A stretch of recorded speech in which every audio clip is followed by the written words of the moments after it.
Hello, everybody. It is Friday, February 23rd, 3:46 p.m., and we've got a market to close out for the week. And what a week it has been, with NVIDIA up about 20% this week. Robinhood at $14.47, 52-week high right now. Palantir about $22.90. Not the best week for Palantir, but it's had a hell of a week, or a hell of a 3 weeks after earnings. And so we're going to talk a lot about what's going on in the stock market in regards to some of these different equities and the price action they're having. Smci not having the best day, but still it's had a pretty good year. If you got into it at $1,000, it's not doing the best, but maybe, and we're going to look at some stats around Smci. I have some numbers pulled up. Maybe 1,000 is actually cheap. There's a lot to discuss, a lot to get into, a lot of AI stuff we have to discuss, macro stuff I want to talk about, and then, of course, some more inflation data that we've just got today that I want to discuss on the market close. Thank you, everybody, for being here. I just had that pod with TJ on the Greeks. That was a fun pod for those that joined. We talked a lot about gamma, delta, theta. What does that stuff mean? I personally picked up a lot of new game in terms of how I'm thinking about my option strategy. So it was really good stuff. If you didn't check that out, that's on the channel. And also, we've got Chip Chat today with my boy Jose, who's been holding NVIDIA since 2018. We're going to break down NVIDIA earnings step by step, break down the market's reaction to NVIDIA earnings, what happened to AMD, SMCI, et cetera. We're going to go deeper into SMCI's numbers as well on that podcast. So tonight, we'll be there at 7 p.m. Discussing everything on Chip Chat. Raul, Raj, Tristan, Cameron Vincent, Philip Rizzo, Daphne, Brandon, Yeti, June, Mr. Seymour, Duck, David, Brian Murphy, Cameron Vincent, Digital Content, Kelly, hello, Arthur, Mitch, Cameron, Jason, Brian T, Joshua Thomas, Brian Murphy. All right. Let's get into it. Robinhood's trying to close at $14.50, as Brian says right here. Here we go. Friday, what is this? The 7th trading week of the year. NVIDIA right now at $7.90, and you got Robinhood that's trying to make a run to maybe close somewhere where they haven't closed. Oh, we touched $14.50. We're at $14.45. We touched $14.50. We haven't closed on $14.50 since January of 2022. So it's been a long time since we saw these levels. Why is it going up today? Honestly, all the crypto stocks are going down. So if you look at, here, this the crypto playlist we have right now, it's pretty much red today. I mean, look at that. It's a sea of red. Bitcoin's down, Ethereum's down. By the way, we got to talk about Bitcoin. There was a major Bitcoin purchase. We got to talk about that. CleanSpark's down, Coinbase is down, everything is down. Robinhood is up 3.4%. And I think the reason it's up is singularly because of this one tweet that Vlad put out last night, which is that 24-hour options trading is starting to pick up on the platform. And the street's basically like, you know what, if that's happening, then there's going to probably be a lot of momentum coming out in regards to how they consider, what's going on with Robinhood. So that's why it's up right now. And I think that's why we're seeing a little bit more price action in regards to that stock in particular. Now, besides Robinhood, SMCI is not doing the best. SMCI right here. Oh, we also have a Karp interview at the end of the market open. We're just going to spend the last 20 minutes watching Karp. So we got a new Karp interview. We'll react to that. So like what? We usually close this around like 4:30-ish, 4:40-ish. So at 4:40, like 5, we'll watch the new Karp interview. I forgot to mention that. And we'll just react to what he had to say. This is his 5th interview in like 4 weeks. It's a pretty incredible how public he's being.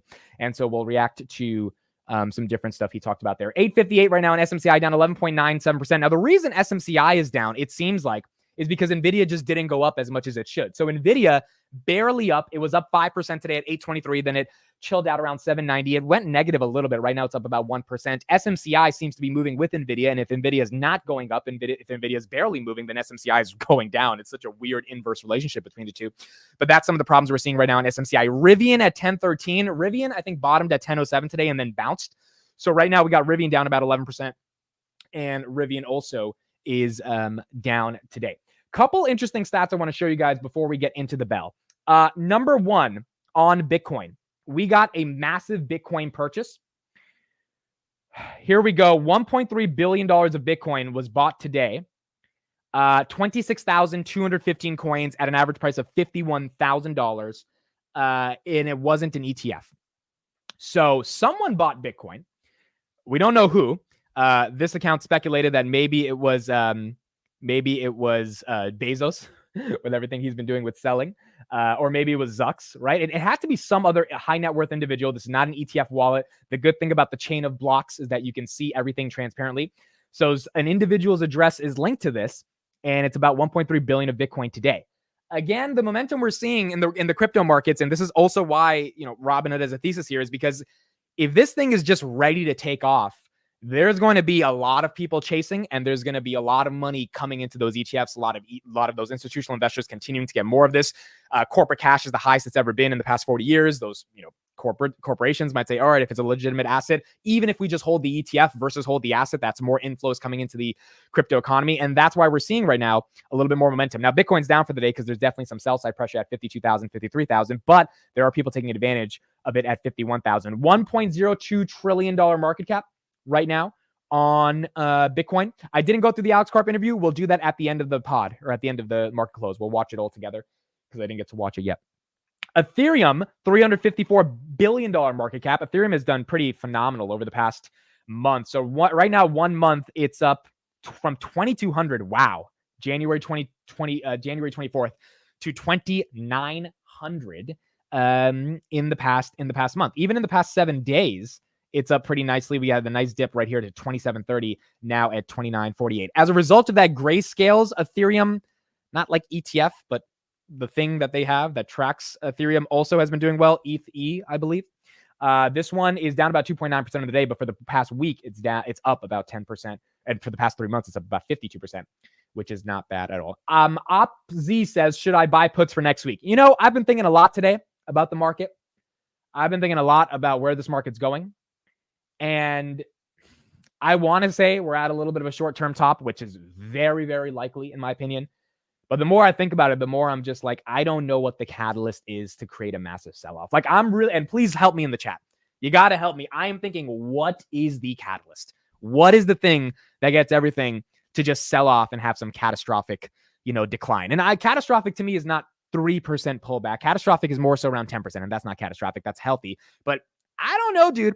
I really don't know. We talked about the logic today around NVIDIA and AI, which is that if AI demand is strong, that means productivity across enterprises will go up, revenue will go up, operating income margins will go up, costs will go down. So the reason the entire market has been lifted by NVIDIA is because if that AI demand is truly revolutionary, then we're going to see a lot more momentum in the broader equity markets. And maybe this truly is 1995. I know we hate saying that, and it's not 2000, because we are just starting on this inflection point in regards to AI demand for the broader economy. Here's Dan Ives today talking about what's going on with NVIDIA, and then we'll get back to it. Quarter was jet fuel for the tech bulls, and the popcorn is just getting started on the AI revolution as secondary, tertiary players begin to benefit over the next year. Here to discuss it, Post 9 Webbush's Dan Ives. Dan, happy Friday. Great to see you. Great to be here. You keep using 95 as an analog for where we are roughly right now. Can you talk about that? And not 99. Right. And I think that's the important thing, is that it's because of the monetization. The spending that's happened with the godfather of AI, Jensen, NVIDIA, that's just the start. Now the second, third, fourth derivatives, we think for every $1 of spend on a GPU, there can now be a multiplier of $10, $12.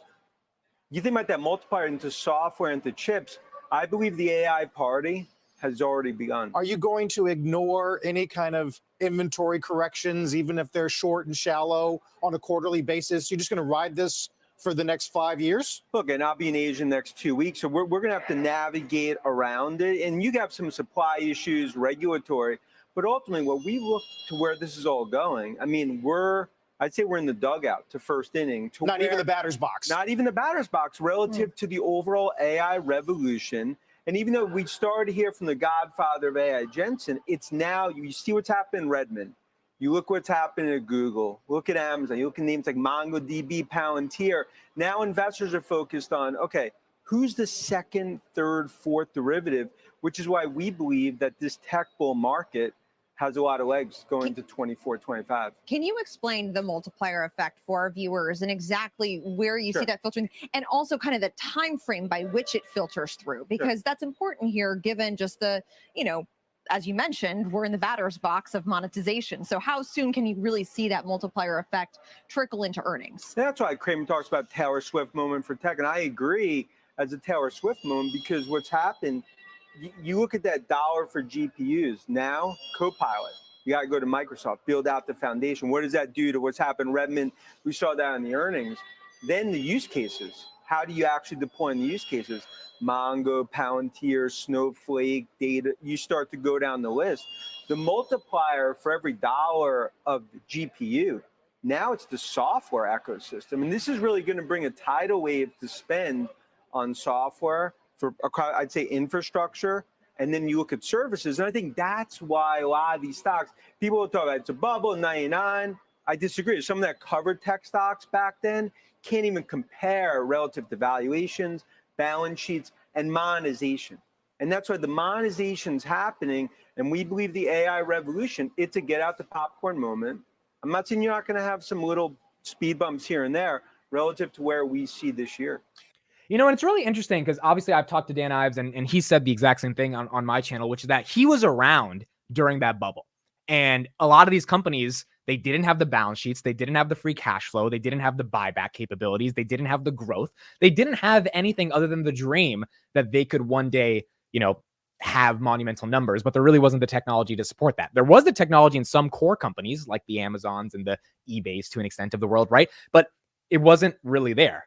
With Amazon, Microsoft, Google, Meta, NVIDIA, and Tesla, and then you got all the third order derivatives like Snowflake, Mongo, Palantir. I think it's obvious the technology is there, the demand is there, and the actual capability for AI to make your life more productive is there, which at the end of the day, like this is all high philosophical talk. Does AI make you more productive or not? I am using AI throughout my entire day, whether it's ChatGPT or a variety of other services I subscribe to, and it is making me more productive. It is allowing me to do better in life, whether that's make money, have better opportunities, whatever. And that means I can spend more in the economy. That is an economy that is thriving.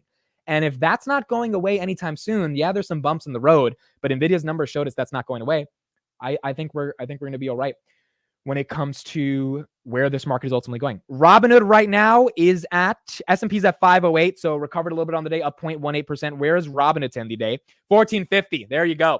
Up 3.79% for the day on Robinhood. And again, I think another reason Robinhood is doing well with NVIDIA is because the broader market is coming to the conclusion that if the market's in an okay position and things are likely going to be okay over the next 5-6 months, people are going to trade. People are going to buy. Stocks are probably going to do better. And by the way, rates haven't even been cut yet.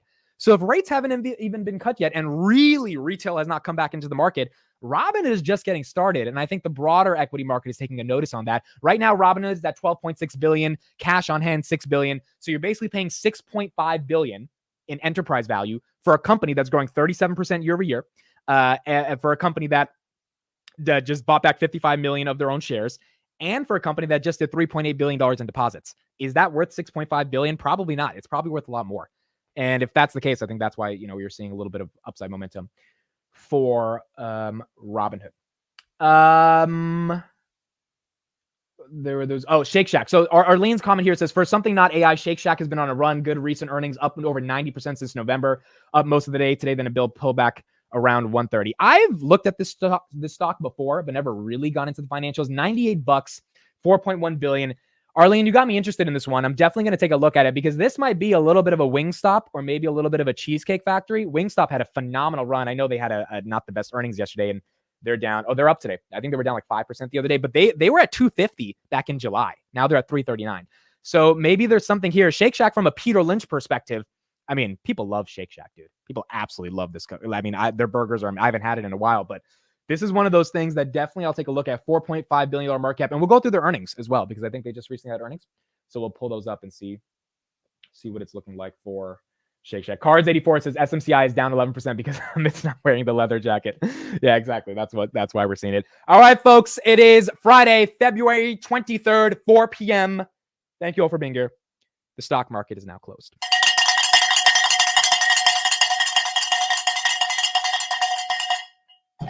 All right, markets closed. Wingstop 338, ETH down 3%, Nvidia up about 0.36% on the day. Super Micro down 11.84%. Robinhood ends the day $14.48. Absolutely incredible for Robinhood. SoFi 819. SoFi really didn't move today. There was like 26,000 options open for the $9 expiration for today. Those ended up going worthless. Rivian down about 12% on the day, up a little bit after hours. QQQ 436. It hit 440 for the day, so it hit an all-time high. Same thing with the S&P. Carvana ended the day up 31%. They have a massive, massive short float, so that is what allowed them to probably squeeze the shorts a bit. Palantir, 2302. That's down about 2.61% on the day. PayPal, of course, didn't really move. I mean, it was up 1.38%, but nothing too crazy for PayPal. Berkshire Hathaway hit 420, hit an all-time high. We did a bit of a comparison on the market open, and I tweeted this today. Berkshire Hathaway over the past 5 years has compounded growth at like 20% a year, 25% a year, at 120% in total. 104%. So about 20% per year, whereas ARK has done about 2% a year, compounding at 12%. So, I mean, there you go. ARK at 5 years, Berkshire Hathaway at 5 years, 104. And that was when Berkshire was 405. So Berkshire is closer to probably like 106% now that Berkshire is about 417 and ARK at 50. It is what it is. I mean, Kathy tried to get there quicker, and Warren Buffett's been taking his sweet old time, and seems like that strategy worked out over the long term versus trying to get a quick high and buy up some of those equities that were a little bit pricey before interest rates rose. With interest rates not even getting cut, that's another reason why I'm kind of evaluating my thesis on this idea of having a pullback. Look, I think a pullback can happen, and I think it's necessary, and I think it's probably just, natural, but we haven't even cut rates. And so the bear case is, okay, if we haven't cut rates, then that means inflation still might be sticky, which is why we haven't cut rates. But the broader argument is that if inflation's not that sticky and the Fed is just lazy on cutting rates, or bureaucratic, whatever adjective you want to put there, then when rates get cut, what actually happens to the market? Remember the narrative in December was like, oh, if the Fed cuts too quickly, that means the market's, something's breaking in the economy. Now it's kind of like nothing's really breaking. Inflation's coming down. The Fed doesn't have to cut rates in order for inflation to come down, which is this Goldilocks zone that we are somehow in. And maybe, just maybe, it might take another year and a half, but as the Fed cuts down rates, we actually have a bull market powered, undergirded with a foundation of productivity because of AI. And so it's going to be really exciting to see how this all plays out over the next few months. But so far, that's what we're seeing in the broader markets. Joe says, Amit, so buying back to Google. I'm not going to buy Google just because I've kind of lost my thesis for them. But Google could probably just go up. Google's down a bit on the day just by the free cash flow and doing buybacks, right? I think if Sundar comes out tomorrow, says, hey, we're going to give you a 50-cent dividend like Zuck, or to be petty, he's going to do like a 55-cent dividend, and they're going to increase their buybacks. Like, they could easily get the street to just buy the stock. There's a lot of people on Wall Street that don't give a shit about wokeness. They're just gonna buy, right? But I don't know if they're gonna do that. Or if you cut 20,000 employees, Wall Street would buy the stock tomorrow if they did that. I don't think they're gonna do that. And so if they don't do one of those two things, they're gonna have to just organically grow. And organic growth at this point is not. It's not like it's not happening, but it's definitely not happening at a rate of some of these other companies. And I think that's why the street is a bit scared right now. Until they show me the white woman. Yeah, when they do that, maybe they'll show. Okay, let's get some analysis on what's going on with the Magnificent Seven, and ultimately what other opportunities there are in the broader markets. Break down the markets this morning. Trivariate Research CEO and CNBC contributor Adam Parker's with us here at Post 9. It's good to see you, AP. Thanks, Trev. Steve's got a great point. And then this decoupling of equities from the rate environment, is that all because of Mag 7 or something else? I was just sitting there watching, thinking, I kind of am partially responsible years ago for starting this garbage of like good news is bad and bad news is good when I used to work at Morgan Stanley. And I was sitting here thinking, you know what it is? It's just good news is good news and bad is bad. That's where we are now. You get bad economic news, I think the market's going to go lower. I think if you get good news, we continue to do well. And it's no longer just all about, expectations for interest rates a year from now. We're in this pocket where if we get continued decent economic news, we don't think things are falling off a cliff, I think equities look pretty good.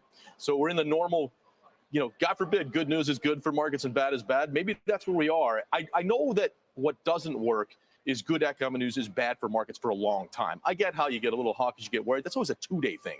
So that's kind of where my head was watching that. Is like, maybe we're just like good news is going to be pretty good. So does that require kind of a decoupling of the way we think about interest rates and the interplay and what it means for corporate America? Because obviously with higher for longer interest rates, that means higher financing costs, and it affects discounted cash flows out into the future. So with cost of capital where it is, how is it that the market can kind of reverse its thinking on that? So two thoughts. One is, I think that thinking is very recent, like the last year or two. Back 100 years ago when I was in school, I thought what I learned is if the economy's good, the 10-year yield backs up and the stock market goes up because they're both representative of things improving. That's actually really where the baseline is. We've gotten this whole like Fed-induced, all that matters is the Fed thing that's kind of made your point where everyone's mind is the last couple of years. So I think the second thing is I focus on the biggest 500 companies or so, you know, in the U.S.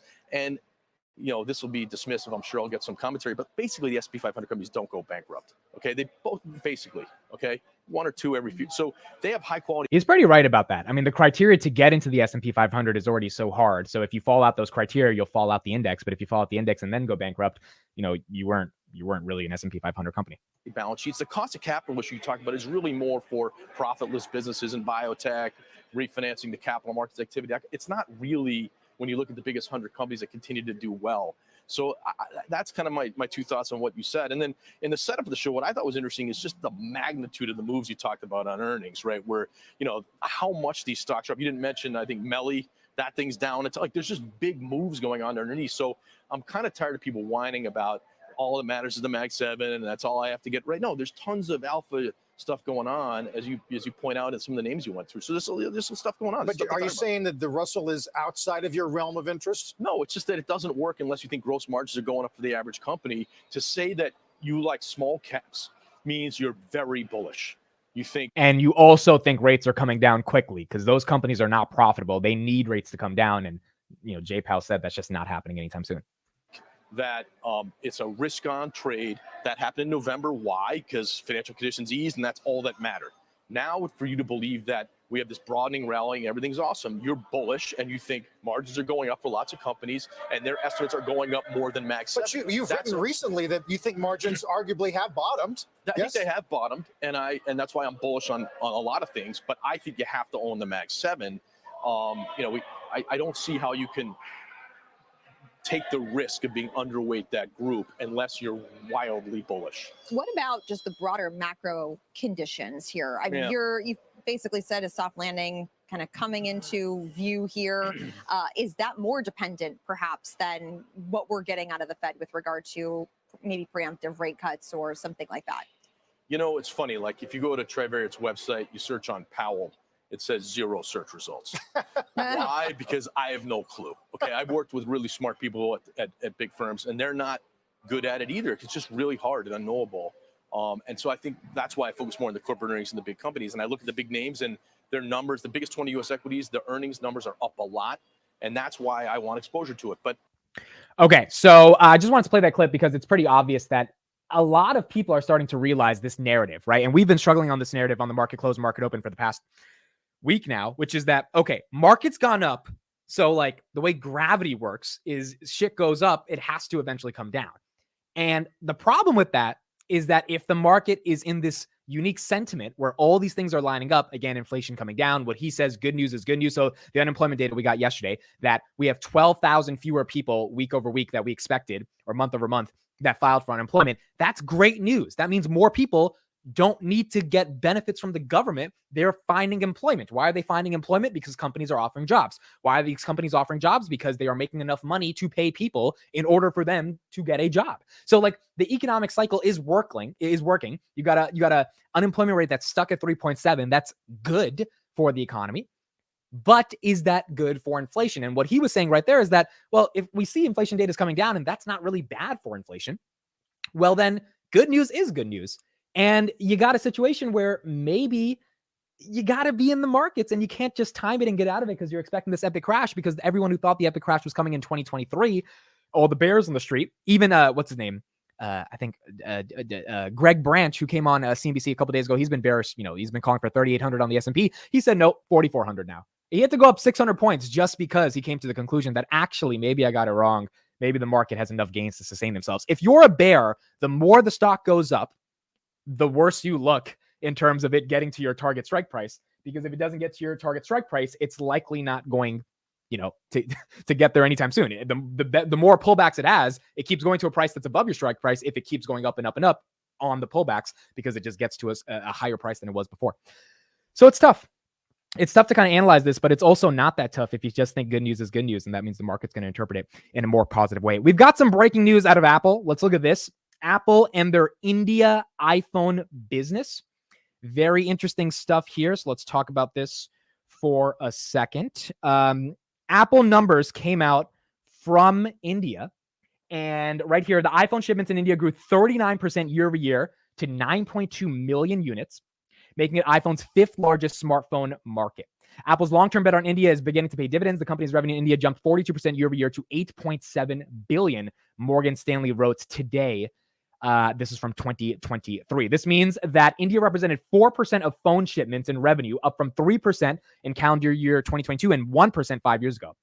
So it was 1% 5 years ago, 3% 2022, 4% in 2023 for Apple. This compares to China iPhone shipments, which represented 20% of iPhone shipments and revenue, which is down 1 to 2% year over year. So that's interesting. China's going down for Apple's iPhone exposure.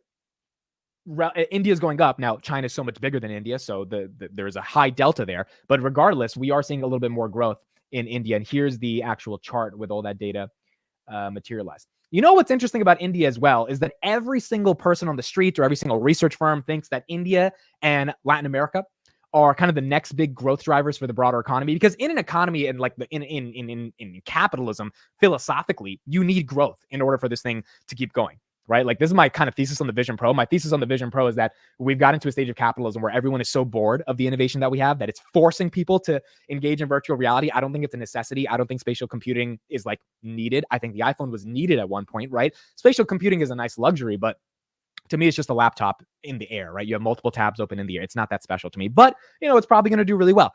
So Apple's trying to figure out how do we grow, and in the iPhone, in the North American market, you've grown a lot, but in the Indian market, you're really not even penetrated at all. And so if that's the case, you know, there's going to be a lot of growth there. The average iPhone sold in India last year had around 260 gigabytes of memory, a 26% increase from 2022. The top iPhone models shipped in the country were 13, 14, 14 Plus, 14 Pro, and 15, and they made up 86% of total sales. At $940, India's iPhone's average selling price still trailed the global average of $1,045 by around 10%. India's a big country. Last time I went was 2019. I think I'm going to go back in November this year. And you know, there's a lot of people in India. There's a lot of Android devices in India. That's why WhatsApp is doing so well. And, you know, they're so connected with Meta. And that's why YouTube does great in India, because on an Android device, what comes pre-installed? Google and YouTube. So, I mean, it's going to be hard to get the far majority of that population onto an iPhone unless you have like a really easy thing for people to use and a cheap thing, but that's going to hurt your margins. But nonetheless, there is a ton of momentum in the context of what's going on in India for Apple. China's so much bigger than India in what sense? Well, China, I don't know. Is China's population bigger than India? Let's ask Gemini. Let's see if Google gives us a woke answer. Is China's population bigger than India? But you see what I did right there? Instead of Googling it, I went to an LLM. Like that right there is starting to become second nature for me. Instead of going to Google and then trying to get some link and go to some website, like I was like, all right, let's just ask an LLM. Now I don't go to ChatGPT for real-time data because ChatGPT sucks. I use it for other things. So Gemini does have the upper hand there. I know with the real-time data, they'll be better at summarizing. But I don't go to the general Google website, which means the cost to inference, the answer that Gemini just gave me costs more to Google, which is something to think about in terms of Google's unit economics. So as of February 23rd, 2024, India's population is larger than China's. 1.43 billion people, China 1.42 billion. It's a big market. Amazon's getting into India. It's a very, very, very big market in terms of where these countries are trying to look to be able to expand. Oh, everyone said no. Okay, everyone in the chat already was saying no. All right, so the chat was better than Gemini. There we go. The chat was good. That's funny. That's hilarious. Okay, let's check on SMCI and NVIDIA. Let's see how these guys are doing after hours, and we'll check on Robinhood. Robinhood 1449 after hours. SoFi 817. Rivian down up a little bit after hours, 0.7%. SMCI down 11.8%, also down after hours. Wingstop is down about 0.03%. Carvana is still up 32%. Whereas Meta 483, it hit all-time highs, 494 today. Amazon also hit very close to all-time highs, 175. And then Palantir, it hit 24 today, and then we got to 22.98. So there's a lot of sell-side pressure in that $24 range. TQQQ, that's down a little bit today. DNA, Ginkgo Bioworks, Kathy bought 1 million shares of that. That's also down a little bit today. And TFC was also down. The regionals and the banks really didn't have the best day, but AI and semis continue to have a good day. Now, AMD fell down a little bit as well, which was expected. AMD, yeah, down about 3% after going up 10% because of NVIDIA. But outside of that, no other really, really crazy moves. Oh, Tesla. Tesla was down as well. Yeah. Tesla continues to be down. Now, here's some interesting stuff I found on Twitter. I think you guys are going to love this, especially the Tesla bulls. The Tesla bulls are absolutely going to love this. So I didn't know this. I found this out today. But Gary Black, apparently, the big Tesla bull, bought a ton of Rivian. And if you saw what happened to Rivian today, it wasn't the best day. Cards84 says, why doesn't AMD move with NVIDIA? Because AMD, first of all, doesn't have the growth NVIDIA has. They don't have the guidance NVIDIA has, and they do CPUs versus GPUs. A little bit of their business is GPUs, but it's a totally different business. We'll talk about that today on Chip Chat. So at 7 o'clock, we'll talk about that with my boy Jose, and we'll go deeper into why AMD kind of moved up and down with NVIDIA. Okay, so Gary Black says, it won't go over well with big institutions if Elon's 2024 compensation package reflects market cap trenches based on today's depressed Tesla stock price, which was largely self-inflicted. That's kind of ridiculous, dude. That's kind of insane. He's basically saying it's not going to go well with Morgan Stanley and Goldman Sachs if Elon gets a new compensation package. By the way, the compensation package that was canceled by some nonsense from a Delaware judge, if we use today's prices, because it was self-inflicted for the stock to go from 250 to 192. He might have kind of an argument why it's self-inflicted, but I think the reason the stock went down is because of interest rates and lack of growth and lack of gross margins. It's not because Elon's tweeting. Like, yeah, we want to say it's because Elon's tweeting, but that's not the real reason why the stock is down. He then says it's not lost on anyone that when Elon starts trash talking about Rivian, which Elon has been doing for the past 24 hours, potentially going bankrupt in 6 quarters despite $9.4 billion in cash. By the way, Rivian's at a $10 billion market cap, so you're basically buying the thing at cash. And marketable securities versus just $1.25 billion in debt coming due in the next 4 years, and with Rivian guiding to positive gross margins by 4Q, Tesla stock falls in sympathy. Basically, he's saying with Elon complaining about Rivian, that's why Tesla's falling as well. It's kind of hilarious because I've defended Gary Black as like a reasonable person in the Tesla community because I do think a lot of his takes are reasonable. But when he says stuff like this, like Gary is reasonable against hyperbulls that say, oh, 30 million cars tomorrow, right? Then, or like the Tesla community sometimes, it's like liberals, right? Sometimes you go so far to the left. It's like, you know, people that are more in moderate start to look more liberal when you're that far to the left. You have Tesla bulls that are so bullish.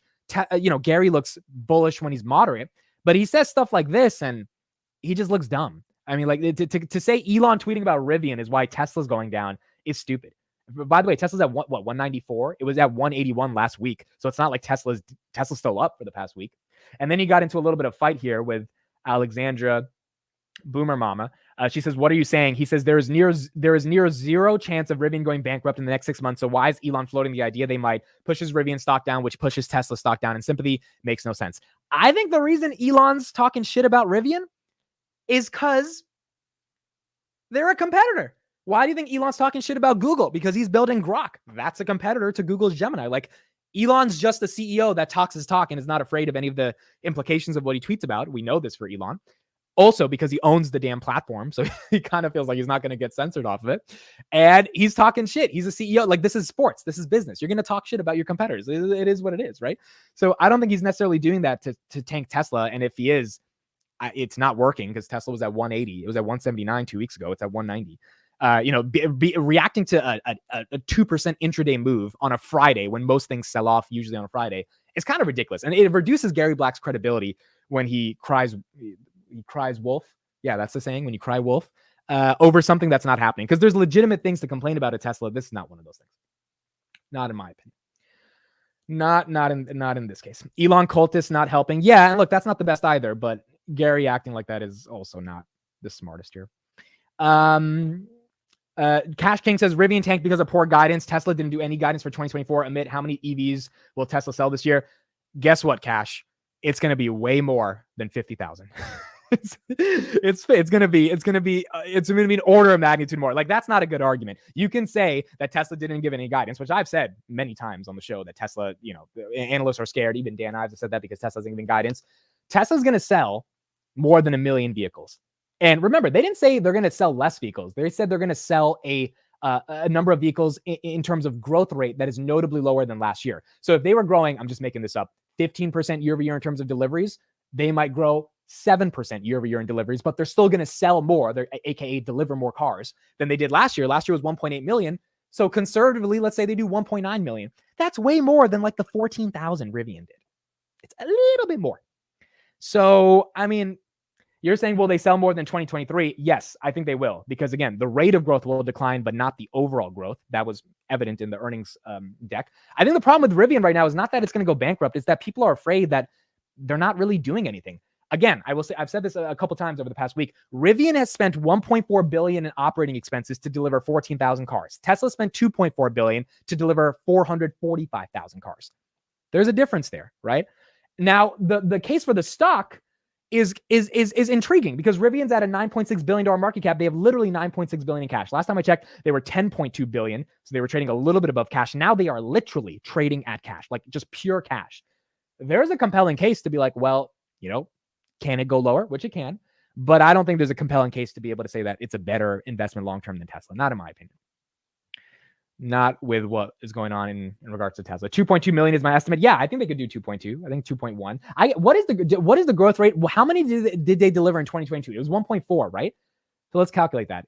Correct me if I'm wrong. 1.8 minus 1.4 roughly. They grew 28.5%. Let me know if that's wrong. Year over year, they delivered 28.5% more cars. It might be 1.6. It might not be 1.4, but let me know. So if that's the case, if they grow less than 28.5% year over year, that's not the best, but it's definitely not the worst. They grew 38%. Okay. So what if they grow 20%?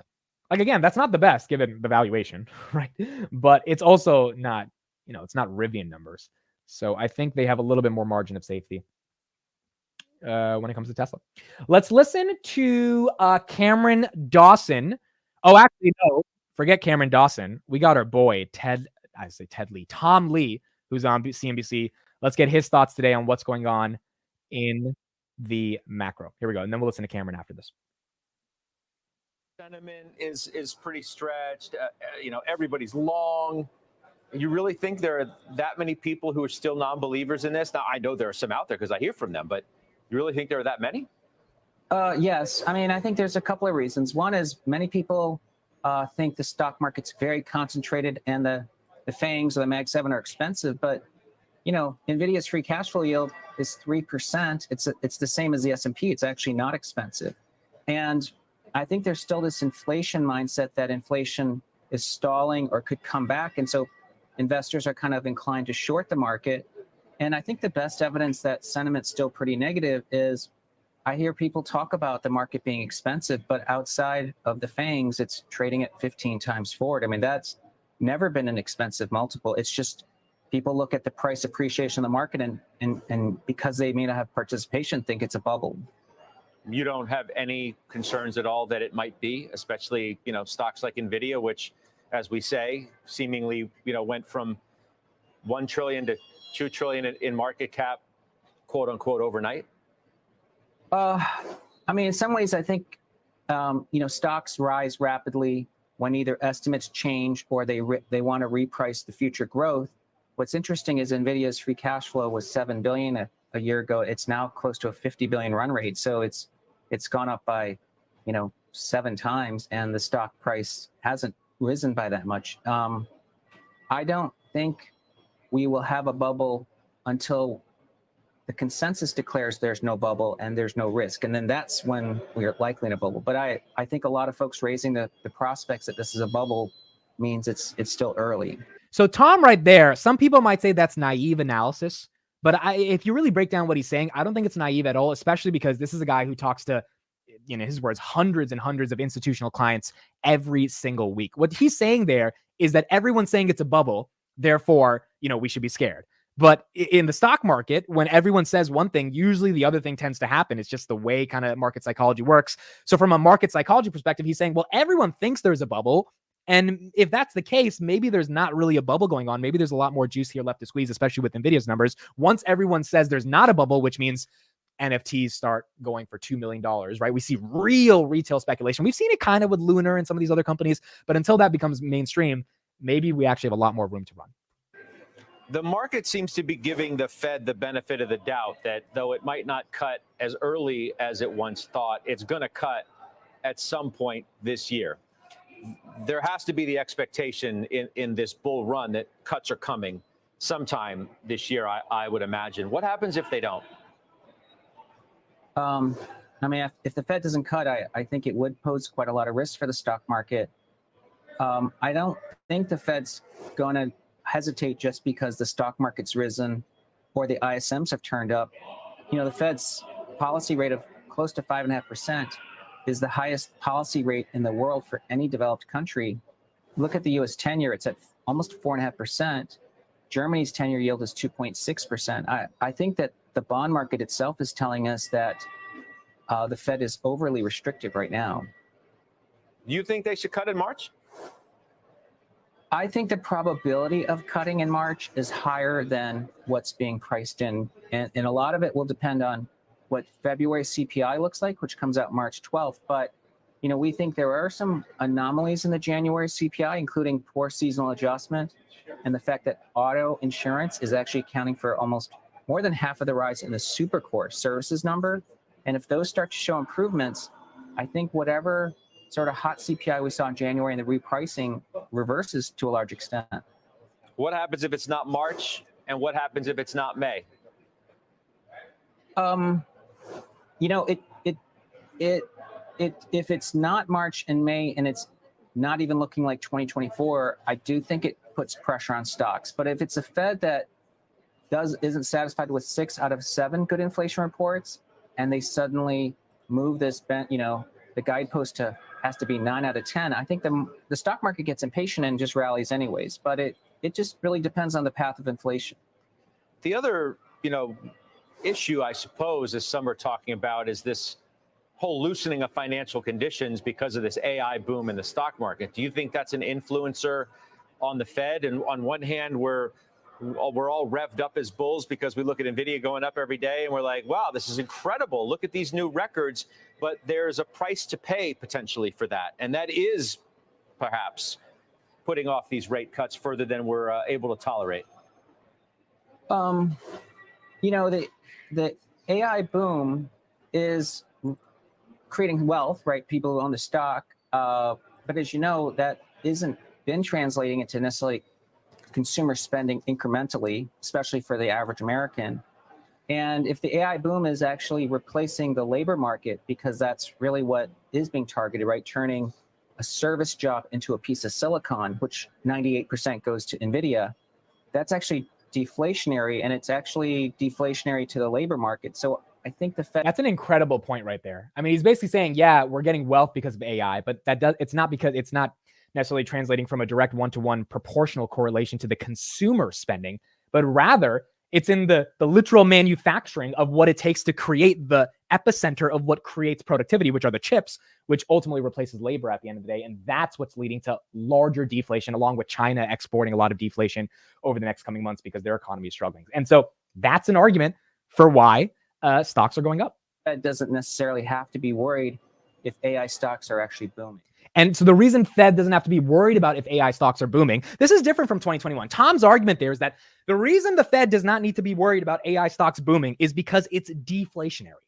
Whereas in 2021, where every stock was just going to the moon, the reason the Fed was worried is because there was no reason for a lot of those stocks to go to the moon. There was no reason with Meta, with 150,000 employees, was trading at $1 trillion valuation. Like, it didn't make a lot of sense.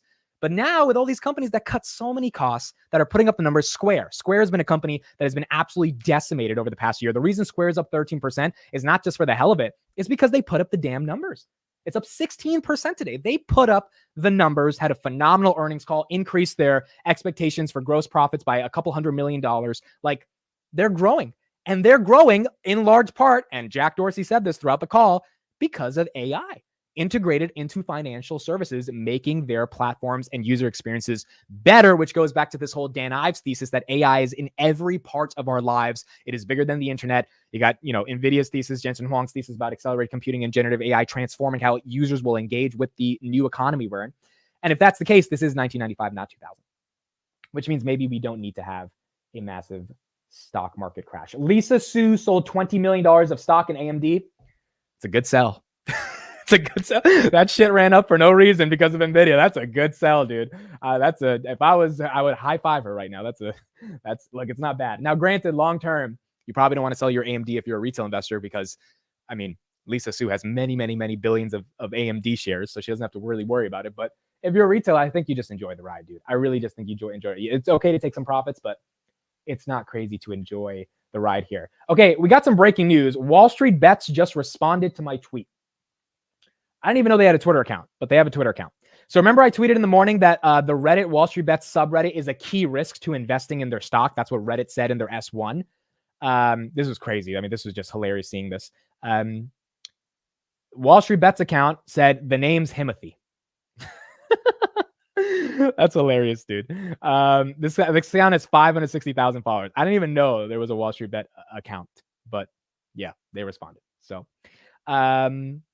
that's also some news we have going on in the broader markets. The Reddit IPO is going to be interesting. $5 billion. And again, that's another thing about liquidity going into the markets. If Reddit's trying to go public, you know, there seems to be an appetite for people that want to bet on different companies.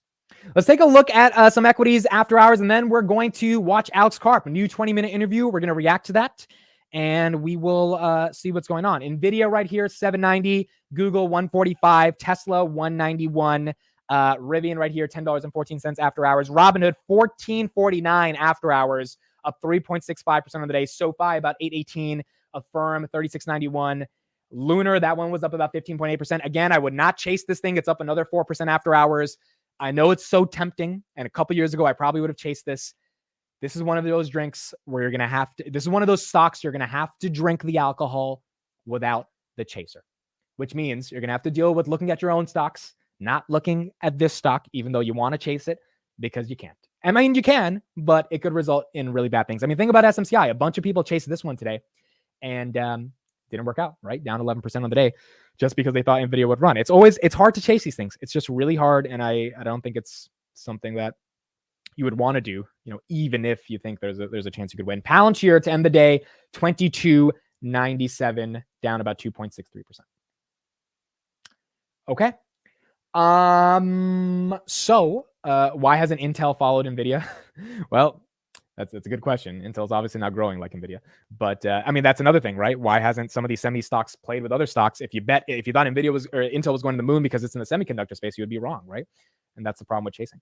Okay, so here we go. We are going to react to Karp to end out the market close. Thank you all for being here with me throughout the entire week. We'll have Palantir Weekly tonight, 11 p.m., where we'll discuss everything going on in the world of Palantir. And for the next 20 minutes, we will listen to Alex Karp. This is a new public appearance. If you guys don't want to watch this, then thank you for coming to the show. Appreciate it. Have a great, great weekend.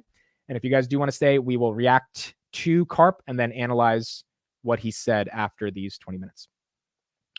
All right, here we go. Here's Karp on his latest public appearance. How do you explain? We're hearing from Dr. Alex Karp, the co-founder and CEO of Palantir Technologies, and absolutely delighted now to welcome our wonderful moderator to the stage, Cecilia Attias, the Senior Vice President of Public Affairs for Richard Attias and Associates, and founder and president of Cecilia Attias' Foundation for Women. Cecilia. I'm very happy to be here, and I'm very honored to welcome you, cher Alexandre. Merci. Your French is perfect, I know that. My English is not perfect, but your French is so good. So maybe we can do the interview in French. Si tu veux draguer avec moi, on peut draguer ici, même que ta mec est là. So, dear Alex, you have a very interesting and diverse background, coming from philosophy, sociology, and a German university. I don't speak German.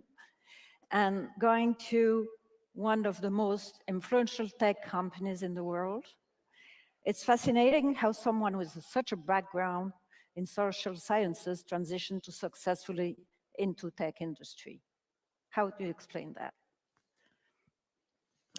Well, so I wrote a PhD. I was born into an academic family, and there was basically one choice: be an academic or be a failure. And I didn't. My family, really, business was not viewed as an option. So I ended in academia the way most people end up doing things, just because it's what I knew, and I was reasonably good at it. Although it turned out I worked with some of the best people in the world, and what I discovered was go build things. And the other thing that I really remember vividly thinking was, in the past, you shaped the world through, ideas and words. And obviously at the time, this was pre the software revolution, but I really came to believe that, and believe now, that the world will be shaped through the embodiment of ideas and words in software platforms, and that these platforms are so levered that, in fact, they will shape our life in a way that words used to. The weird thing about German academia, at least at the time, was unlike what one might experience at an elite school in America now. People were very, very serious about academic rigor. So the rigor and the kind of depth at which you had to understand ideas, not just their caricature form of the idea, played a very big role. And then one of the major things I've been thinking a lot about, and some of these ideas are on our platforms. I don't want to there is kind of a German phenomenological version of Foundry, PG, these products we built. But I think the thing that has been influencing me the most currently is that we have these amazingly successful products, but I think they're successful because we built them outside the norm of any playbook. And if you go deep enough into philosophy, you see that these playbooks or authors or schools, at some point they break. So, so you think your background helped you to be out of the box? Well, I mean, the primary thing that helped me be out of the box is I'm pretty far out of the box. But then, I felt a lot of, I did feel a lot of kinship with, I mean, I could give you lists and lists and lists of important, especially German, to some extent French, philosophers and thinkers. But one of my critiques of most of them is they're actually more poetry than they look, in that they explain a time period. So for example, you can't translate Adorno into English really, because it's a time period of a time period of a time.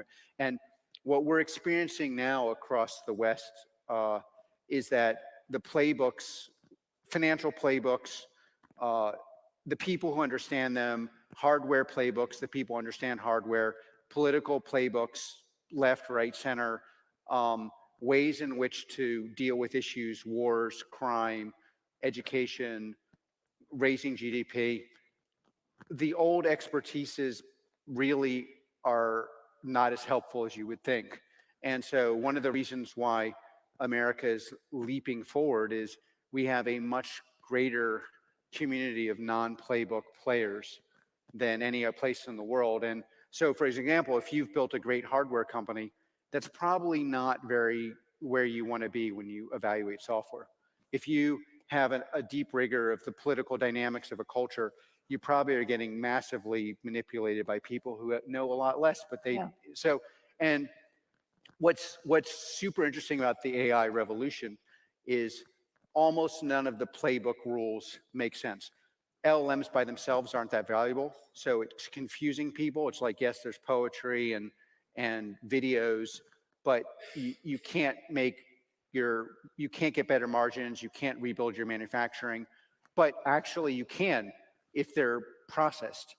So then it's confusing. It seems to all come from America, but then the countries that are adopting them and doing the most with them, I think you're going to find, are in America and also in the Middle East. And why is that? Because it's another thing that's very unfair. This is a highly inequitable revolution. So the rich people get much richer. The poor people in America, I do think, will have GDP growth, but the delta is going to be very large. Then you have places that are known for innovation over hundreds of years. Europe is not participating. And you have also LLMs, algorithms, software. These are very different things. The ability to build a software platform that could be useful, and the ability to work with LLMs, build LLMs, work with algorithms, it is also completely different. The assumptions are different. For example, in hardware, basically, the value is having a community of people who are all very good. In software, the value is having the one right person. Now, that seems like a small difference, but almost all the ability, the attempts to build these American Silicon Valley similar ecosystems of tech largely fall apart because the people building them are not software natives. And then you see like Saudi Arabia, Emirates, other places embracing these technologies in a way that, you know, I wish other places in the West, Europe would, but they're not. So it's very, very, very counterintuitive. And then, you know, there's this, then there's this thing, but simultaneously, of course, just to riff on this last thing, you can't invest in things you don't know, but this is something you have to know. So that drives me to my next question, which is kind of a tricky question, which also concerns me and concerns a lot of people here. If we think about privacy, ethics on one side and growth on the other side, there could be a controversy here. I would like to understand how Palantir navigates the challenges posed by those opposing priorities and finds balance. You know, Palantir started 20 years ago, so there's different phases. The core Intel product deals with privacy issues by removing the contradiction, by exposing authorities and only authorities to the data they're allowed to see without seeing the other data that they're not allowed to see. And that, but what's crazy interesting is that architecture is actually the cornerstone. We did it for the right reasons, meaning we thought expanding liberty meant fighting terrorism and fighting terrorists. So you don't get the left-right divide that, like, you know, one side wants terrorists, the other side doesn't care or wants to take away your civil liberties. So the interesting thing about going deep into that problem was, and if you do that, you need an architecture that sits on every bit of data, that has branching, that is a security model that's granular. Those are the precursors to being able to work with large language models or algorithms in a way that's not just ethical, but quite frankly, that works. Because, for example, if you're sitting, this is a completely commercial example, but it is exactly mirrors at an architectural level the example you would have if you were sitting at an Intel service. You're sitting running a large agricultural company, and that involves all sorts of things, wheat, cows, whatever. And you have to model your supply chain and your export of your product, and you have to task. That's influenced by weather. So in any enterprise you're sitting in, you're going to have a security model. You can't just outsource that tasking to any random person. You have microtasking. This person has the ability to do A, B, C, D.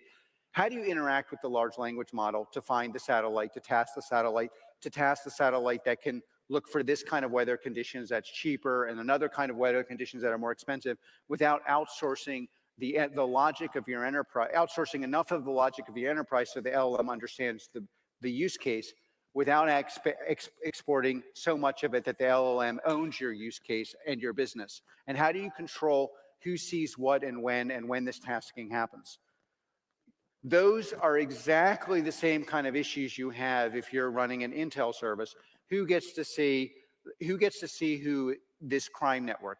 Because in that crime network, you probably have assets, you have people, meaning they work for you, you have people that you're protecting because they're an idiot, you have somebody you're trying to undermine because they're smart.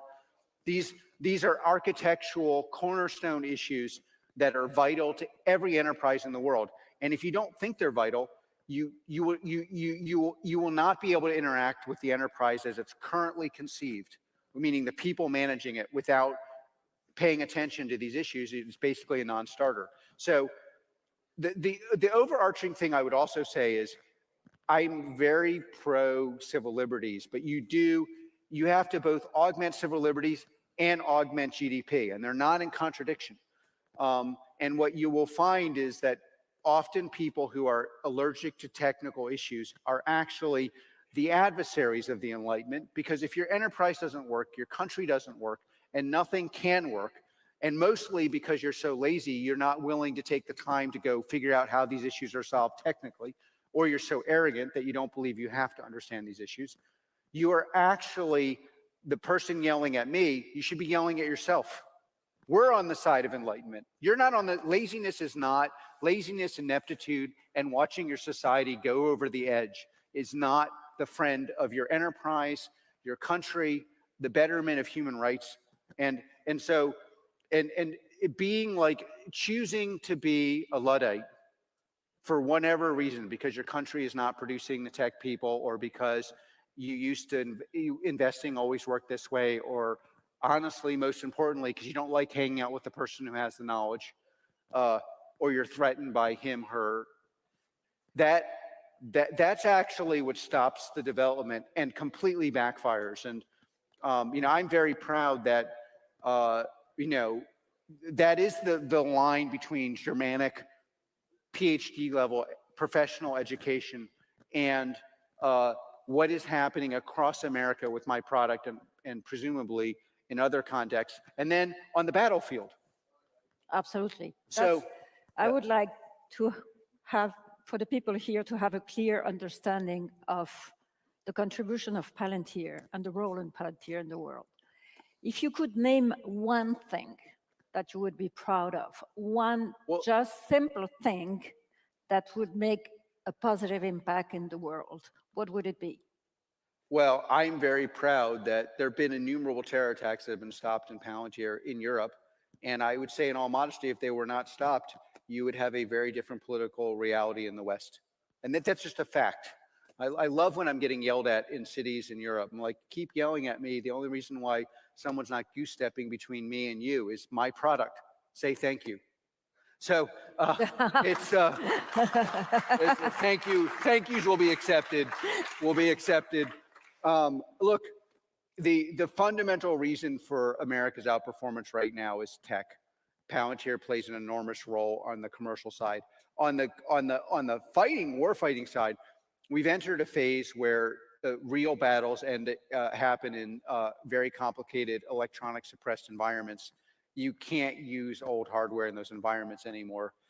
You have to engage in software war, and almost all useful hardware things going forward will be software enabled, software controlled, with human handoff functions. Palantir is indisputably been at the lead of that, and I think we're at the way beginning.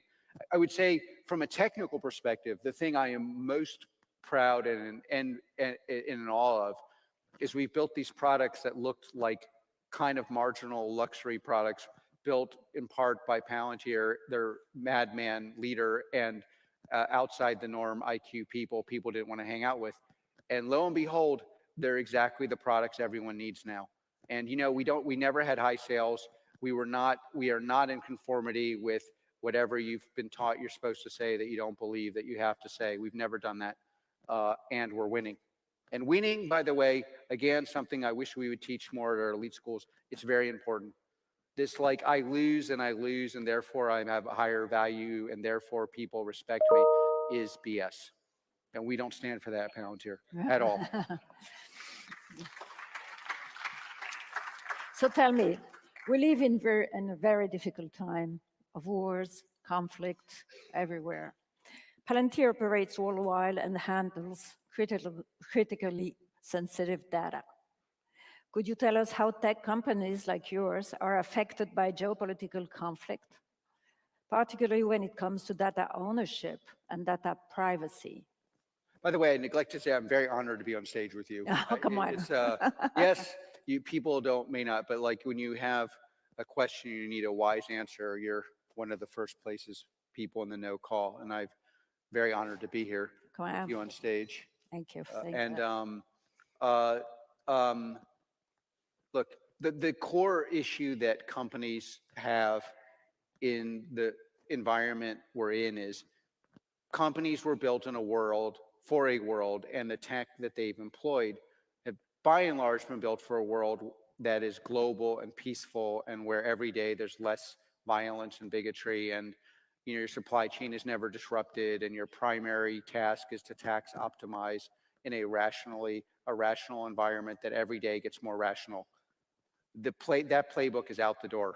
So your products have to work in an environment where you can understand your supply chain even as it's disrupted, predict potentially disruptions, treat your company and all of its latent assets as a portfolio under the condition that the portfolio will be very different tomorrow than it is today. And the stress that is placed upon it does presuppose robust software in your commercial environment and at war, and that your primary duty as a leader now is to adapt for that environment. And what does that mean? It means going to the front line and seeing do my products work. We do these boot camps where we tell everybody, take everything you've done in AI, prepare, do all the PowerPoints that you have people doing, and then compare it to what we can do live in 10 hours. Now, of course, it's self-serving because it's not 10 hours. It's being right about architectural decisions over 20 years and then being expressed in 10 hours. But the reason it works and the reason it's valuable for people in this room to consider doing that is you must know the state of play, and you have to look at it directly. And it is your responsibility to go look at this, because if you don't look at it, people around you aren't going to look at it. And I'll tell you something else. Half the world is aligned around some idea that this stuff can't work. That's because they don't have any valuable products. You got to go look at it yourself. Of course, half the people are telling you this can't work. It has to be a PowerPoint. That can't work. Yes, I can tell you, at least in this country, down the road, they're employing a product that does work. And you have to look at it yourself. And anyone who's telling you it's not valuable, it's not going to be valuable, or it's only a PowerPoint, probably doesn't have anything to sell. Just trust them, go look at it yourself. Okay, we're running out of time, but just one little question, the last one. If we're in a science fiction movie, how do you see the future of AI? It's undecided. It could go either way, but I would say in the near term, the most important thing to make sure. Let me give you another counterintuitive riff. In many developments, technological developments, the innovation is taking place 5 years out. This is a place where the innovation ramp is so great that the most important thing really is, what do you do in the next 18 months? Yeah. So, like, the most important battlefield for this is in the military, and what will be decided is, can America and its allies get to a point of decisive dominance and then impose regulation on the rest of the world from that perspective of dominance? That would be the best outcome. Fantastic. Thank you so much. It was great having you. Thank you. Come. Yo, that's the first time we saw Karp give a little kiss. That's so cute. That would be the best outcome. That's sweet. There you go. Karp's being a gentleman. This was awesome. This was a fun talk. Let's discuss and break down everything Mr. Alex, or should I say Dr. Alex Karp, had to say about his company. Okay, so first of all, this was a fun one. This was him being in his zone, him being confident. This is what is this, like the 5th interview he's done in the past couple weeks. He was at the World Government Conference. Obviously, he had earnings. He did another one the other day, and now he did this one, the Munich Security Conference in Germany. So this was a good one. He touched on a bunch of different topics. I have 5 things I want to talk about. Let's go through all of them. Simon saying Amit wishing that was him. You're not wrong. You're not wrong here. Okay, number 1. Karp starts off by talking about the AI revolution basically being worthless unless you have an understanding of what LLMs actually do. And what he says about this is actually really interesting. So we've heard him many times talk about the fact that large language models that Palantir has been working on for a very long time, ChatGPT made them mainstream within 2 months. Palantir was like, all right, this is the moment to attack the market. They rolled out AIP. Within 2 months, they have 2 entire conferences. The thing is growing 70% year over year, US commercial. You don't grow a product that is inextricably linked with large language models and the ability to operationalize those large language models in the biggest companies in the world unless you've been working with LLMs for a long time. So for anyone who's like, Palantir is just getting part of the AI revolution, it's like you can't build a product like AIP without something like a Foundry that contextualizes and ontologizes all the data that makes AIP worth anything in the first place. So when you got a company like Snowflake that has to acquire a company like Neva for $150 million just to even be in the running to be able to give enterprise level LLMs to corporations, it's hard for them to keep up with something like Palantir because they've got it in their DNA. His argument here is that LLMs not based on the contextual nature of your organization are quite literally worthless because it just creates poetry or whatever that may be. But that's not winning. That's not actual revenue increases. That's not margin increases. That's not anything without something like an AIP. Now, the second point here around AIP actually was something I haven't heard Karp say in a long time, which is really interesting, which is that Palantir was created in 2003 post 9/11 because of the idea that they could stop terrorist attacks and because of the idea that they could help the government not be as invasive in people's lives, right? The sort of logical syllogism here is that if there is a terrorist attack, the government has an argument to invade your privacy, invade your civil liberties. This is what happened with the Patriot Act post 9/11.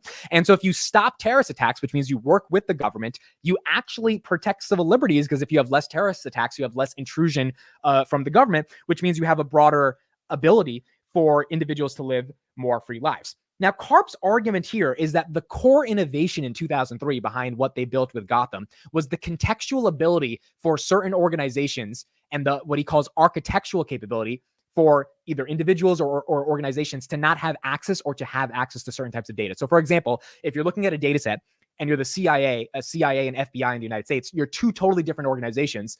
There are parts of both organizations that overlap to be able to get access to that data, but the far majority of people in those organizations shouldn't be able to see certain types of data. How do we do the pattern recognition within that data, not only to extract insights, but to make sure that data is secure enough? Because that data is not secure enough, the insights are going to be meaningless, because then that data is just going to be leaked and the insights are going to be leaked. There's not going to be a competitive advantage there. That was the goal of Foundry back in 2005. What is the goal of AIP right now? To secure data, to have confidentiality, to actually make sure your organization's data is in the context of the reality of the organization, so that that data is not misplaced, that data doesn't hallucinate. This is the whole revolution Palantir is trying to really undergird with KLLMs, and what does that mean for an enterprise? And so the correlation Karp's trying to make is that in 2003, we were already thinking from a philosophical perspective and then from a technical perspective about what it means for data privacy and data ethics to even matter, which is why it's so funny that he goes to Europe and everyone's scared of Palantir. It's like, no. You guys only care about data privacy, GDPR. That's the thing we built our entire company on. You think we're stealing data. Actually, we're protecting it. And now in the AI revolution with AIP as the core product offering, that's the same philosophy built in to the technical architecture of something that they already created and really struggled with for the first 10 years, but eventually they got it right in 2003 with Palantir. So that's why it's also really, really exciting for him to talk about the correlation between AIP and Foundry back then. He then brings up an example about agricultural companies, and he talks about tasking a satellite. If you're an agricultural company and you're trying to get some geospatial intelligence to be able to make real-time decisions, what does it mean to be able to task the satellite correctly? What is the logic of the satellite? How do we gather enough data from the satellite? Who sees the data from the satellite? Who doesn't see the data from the satellite? These are all of the core questions that I think in the boot camps that Palantir has, they're really talking and discussing more deeply about with these clients, and then giving them the actual product trained on their data to be able to show them, hey, if you implement this throughout your organization, this is what the world can be like. And this is why you've got to take, the software that we're building a little bit more seriously than everybody else. Next point he made, which was really, really exciting. Okay. So this is the fourth point. He asked Europe to say thank you. Now, this was a fun thing that Karp said. And this was basically Karp talking his shit, talking his, charm, basically saying the thing I was talking about a couple minutes ago about Palantir was developed to be able to stop terrorist attacks. That was the initial use case. And then in 2014, we've seen many times, Karp gone record, Peter Thiel gone record, that Europe would have had far more terrorism if they did not adopt platforms like Gotham, because Gotham is what stopped a lot of those civil liberties from being violated and stopped a lot of those legitimate terrorist attacks. Again, why? Because when you aggregate massive amounts of data, you're able to extract insights. That's why Palantir has been rumored, but I think we all know the truth, to be able to capture Osama bin Laden. And you're able to actually protect individuals of your society, which is why Karp keeps saying, hey, if you're going to increase defense spending, maybe you should allocate it to the software that has been keeping Europe safe for a long time. And then he says, say thank you. Now, some people may think of this as like egotistic or kind of arrogant. I think the confidence is intoxicating. I think the confidence is something you want to bet on. And this has been, a core thing with Palantir investors. It's been kind of binary. Either you're a Palantir investor that thinks Karp's confidence is intoxicating, or you think Karp's confidence is going to lead this to be one of the worst investments you've ever made. I think you guys know what side of the aisle I fall on. It's been intoxicating. It's been intoxicating since 2021. It's been intoxicating in 2022. It's been intoxicating in 2023 when the stock was at $6. It was still intoxicating. I remember watching Karp at the WEF forum with David Rubenstein. And that's when he said, David was like, hey, your stock's $6. What do you think? And he was just like, well, sometimes the stock's undervalued, sometimes the stock's overvalued, but we're going to keep working. And it was intoxicating because it's like the guy actually believes that he's going to take over the fucking world and you can't stop him. And so from that perspective, I think when he said, say thank you, he's more so making a point to the people that don't know what Palantir is. Hey, we're actually saving your lives. Okay. The reason, he says this a lot about COVID, whether you agree with vaccines or not, that's a whole different question. But if you wanted to get a vaccine, one of the main reasons you were able to get a vaccine was because the distribution of that vaccine was done via Palantir software. Right? You had the ability to actually have access to this, whether you believe it's life-saving or not. That's a different opinion, because of Palantir. So they were the go-to attempt to actually make sure that you had the ability to get what you needed. And then when it comes to terrorist attacks, they also have the ability to protect a lot of people. And so his argument's like, hey, maybe you should say thank you because we actually did something for you versus being so scared of us. This is the same argument for why Palantir got the NHS contract. Again, this contract we don't talk about enough. And I know, we spent 2 years talking about it. And now that they got the deal, we all forget about it, but they are going to be managing 70 million people's healthcare in the United Kingdom. We haven't even fully seen the effects of that. It's been a couple months since they got the contract. I think within 2 years, when we really see the numbers, and so much stuff has been going on in the world of Palantir that we forget about that NHS contract. But when we see those numbers, you're going to have other socialized healthcare systems like Brazil, like Canada, be like, holy crap, if you could do this for England, why can't you do this for us? Because that's what's going on in the commercial sector. All these clients are seeing what Palantir is doing in all these other sectors. They're seeing BP have record profits, right? So it's like, well, if BP has record profits, what could you do for us? And that's where you get Palantir. Why did they get the Bapco deal in Bahrain? I'm pretty sure some of the C-suites at Bapco saw what Palantir is doing for BP, which is one of the largest oil companies in the world. Bapco is another energy company. Maybe if Palantir can do 1/10 of what they did for BP, that would dramatically change Bapco's business. And that is what I think is going to happen in the government sector and healthcare as well. Okay, final thing that Karp talked about. On the geopolitical crisis that's going on, his core argument here, which is what he said in 2022 in January with that interview with Kevin Warsh from Stanford. This was 6 weeks before the Ukraine invasion of Russia. The Russia invasion of Ukraine, and then that led to a war that has not stopped. Which is that companies are built for a safe world, and we are not in a safe world. Companies are built for a world in which things are going to be okay, your supply chains aren't going to be flipped upside down, and that there's not going to be any fundamental issues. As we're seeing right now, with maybe an invasion of Taiwan, obviously Ukraine, Russia, and Israel, Hamas, this is not a safe world. This is what he talked about with Stanley Druckenmiller a year and a half ago, which is that this is a de-globalized society. I think it's very obvious. We are seeing there is a difference of opinion in values. I'm seeing this stuff anecdotally. I have friends from high school who genuinely do not think capitalism is a good thing. I disagree with them. And that belief is permeating throughout, I believe, the West. I think we're seeing it very obviously, with the WEF saying you will own nothing and you will be happy. It's this idea that there should be more centralized control over individual freedoms. Now, whatever side of the aisle you fall on that could, I'm not judging whether it's you believe in that or you don't believe in that. There is indeed a divide. And the most obvious geopolitical divide is China and the United States. There's a geopolitical divide that rests on different values. And if that geopolitical divide is only going to get worse, which means the value structure, the axiomatic truths that the United States and the West believes in versus what China believes in, and inside of the West, it's not really even axiomatic. It's not self-evident because everyone kind of disagrees with those own beliefs. Then you're just going to have a ton of chaos that's happening constantly because no one can agree on anything, which means you might get invasions. Your supply chain might get flipped up. Netflix, Spotify, Coca-Cola, they had to leave Russia in 2022. BMW had to leave Russia, and a lot of them went to a company like Palantir to figure out what do they do now that entire part of their business has been changed. That's where the ontology comes in. That's where your data comes in. That's where AIP comes in. That's where you need an understanding of your business in a meaningful way. The Novartis CEO was on CNBC a couple months ago saying that the reason they partnered with Palantir 5 years ago was because they knew that a revolution was coming in regards to AI-based drug discovery, and they needed to have their data, which is billions and billions of rows of data. They're the fourth largest pharmaceutical company in the world, to be intact for this moment, which is right now, to take advantage of that data. Because if you take advantage of that data, maybe you find some new drugs and you actually get to make billions of dollars off those drugs and help people that have certain diseases. So I think what Karp's argument here is that if companies are built for a safe world and the world is unsafe, then companies are not actually built for the world that we're in. And if companies are not built for the world that we're in, our software is going to help them get to a better world. And in order to get them to a better world, they're probably going to need to procure our software, which means, I mean, for shareholders, that should ring cha-ching, cha-ching, cha-ching. That's what he's saying. If you read between the lines, he's like, we're going to make a fuck ton of money because people are going to have to buy our shit because they're not prepared for what's going on. The last thing I'll say here is he has this argument at the very end, which is that everyone is built for this culture of if you lose, you gain a higher form of value. Whereas in reality, you need to be focusing on winning. And this is something that is also, goes back to this argument about capitalism versus other sort of value sets. It's like in capitalism, meritocracy is what wins.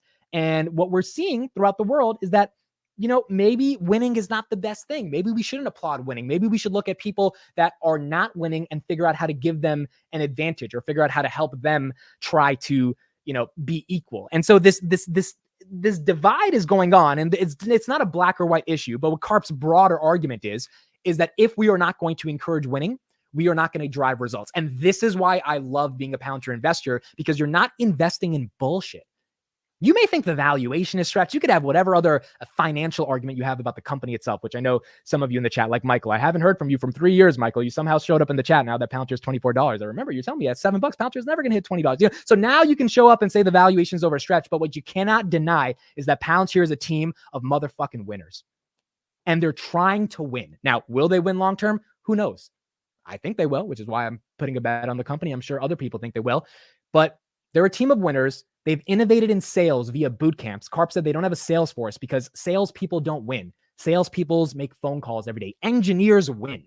Engineers can close deals, which is something that's unheard of in Silicon Valley because engineers usually are just stuck coding. Karp's like, no, we're putting engineers on the front line at these boot camps around the world. They're having one in London and in Zurich over the next couple of months, which means boot camps are now going international because these engineers are going to show off the damn product to these clients, not these salespeople that don't even have an understanding of the product.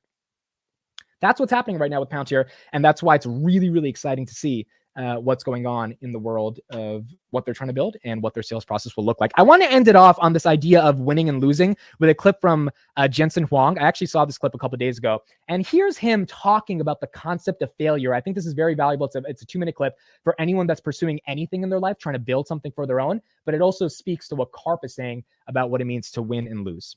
Encourage you to grow a tolerance for failure. But the thing about failure is this: if you fail often enough, you actually might become a failure. And that's different than being successful.